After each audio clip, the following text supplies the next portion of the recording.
Kitendo cha wafugaji wa kijiji cha Kambara, kata ya Mkindo, wilaya Mvomero, mkoani Morogoro, kubadili matumizi ya ardhi iliyotengwa na serikali kwa ajili ya ufugaji na kuitumia kwa ajili ya kilimo chatajwa kuwa chanzo cha migogoro kati yao na wakulima wa vijiji jirani, jambo ambalo limepelekea mkuu wa polisi jamii mkoa wa Morogoro, kamishna msaidizi wa polisi Samuel Kijanga kufika katika eneo hilo kuongea na wafugaji ili kuona namna ya kutatua migogoro hiyo. Wa kabila la Kimasai eneo hilo anafafanua hali ilivyo sasa.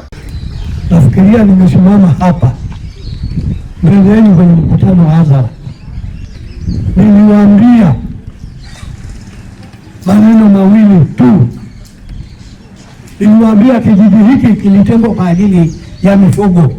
Sikusema? Sikusema?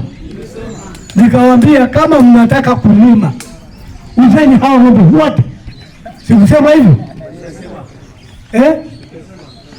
Nikawaambia lakini kama mnajua kijiji hiki kilichaguliwa na serikali, kijiji hiki kiwe cha wafugaji.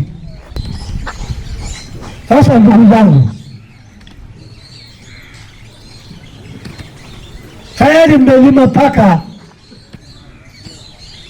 kwenye eneo ya makazi, kuanzia hapa mpaka Viziwa, kuanzia hapa mpaka karibu na Nafuko kule, lakini hakuna anayejiuliza kuwa kuna ng'ombe wangapi katika kijiji hiki.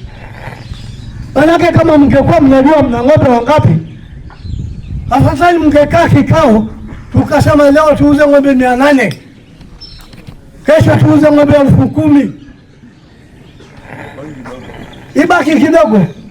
Mheshimiwa, mimi tumekubali ng'ombe utatoke, lakini haifiki wiki hao bila kugombana, haifiki wiki, kwa sababu wamelima pori zima.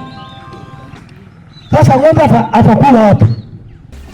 Majuka Koila ni mwenyekiti wa halmashauri ya wilaya ya Mvomero ambaye amesisitiza amani. Niwashukuru viongozi wa polisi kuona kwamba kuna haja ya kukaa. Kwa hiyo tunakumbushana tu hapa, si kwamba swala la amani limeanza jana. Tunakumbushana tu hapa kwamba ni wajibu wa kila raia kutii sheria bila shuruti. Matayo Daniel, katibu mkuu wa chama cha wafugaji Tanzania, hakusita kulipongeza jeshi la polisi kwa kitendo cha kufika na kuzungumza na wafugaji hao. Lakini naomba nitumie pia nafasi hii kuwapongeza sana jeshi la polisi kwa kazi kubwa mlioifanya kuhakikisha tunaishi na amani, hasa kipindi cha kiangazi hiki. Tunajua ni magumu tuliyopitia, ni makubwa, lakini mmesimama kuhakikisha haki inatendeka. Muendelee na moyo huo huo kuhakikisha amani inatawala na kila mtu anapata haki yake.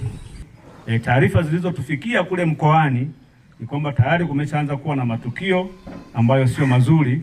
Yasipofuatiliwa vizuri, tunaweza tukasababisha mauaji au tukasababisha maafa au tukasababisha matukio mengi, kukosa amani, kitu ambacho serikali yetu sisi haitaki kuwa hivyo. Kwa hiyo ndio maana tukaamua njia nzuri ni kukaa pamoja. Sasa hivi hakuna haja ya kutumia nguvu, lazima kwanza watu tuwaeleweshe